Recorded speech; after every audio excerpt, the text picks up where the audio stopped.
আজকের দিনটা ছিল পৌষ লক্ষ্মী পুজোর দিন, তো সেজন্য আমি তো একদম সকাল সকাল ঘুম থেকে উঠে পড়েছি। আর ঘুম থেকে উঠে আমি এখন এসেছি আলপনা দিতে, তো তার জন্য গরম জল করে নিয়েছি। তো ভীষণ ঠান্ডা, তার উপরে কনকনে ঠান্ডা জলে যদি আমি আলপনা দিতে চাই তাহলে আমার আঙুলগুলোই মনে হয় জমে বরফ হয়ে যাবে।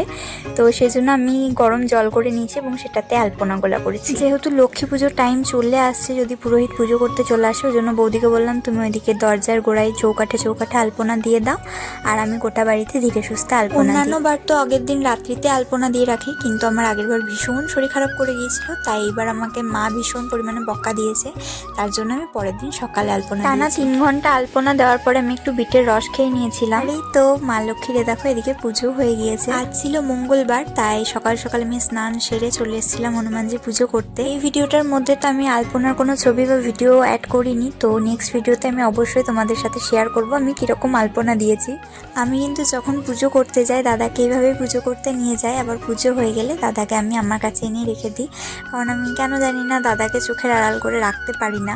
এসে তো দেখি সকলে খেতে বসে পড়েছে, তো আমিও হনুমানজি পুজো করেছিলাম সেই প্রসাদটা আগে খেয়ে নিই, তারপরে আমিও সকলের সাথে খেতে বসে যাই। খেতে বসার জন্য তো আমার মনে একটা আলাদাই আনন্দ কাজ করছিল, কারণ আজকে তো মা লক্ষ্মীর ভোগ প্রসাদ হয়েছিল, আর এই ভোগ প্রসাদ খেতে যে আমি কতটা ভালোবাসি সেটা তো বলে আমি একদমই বোঝাতে পারবো না।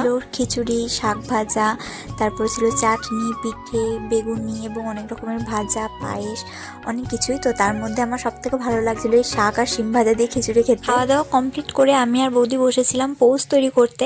তো নেক্সট ভিডিওতে তোমাদের সঙ্গে শেয়ার করব যে আমরা কিভাবে পৌষ তৈরি করেছি। তো আজকের মতো ভিডিওটা এই পর্যন্ত থাকলো, দেখা হবে পরবর্তী নতুন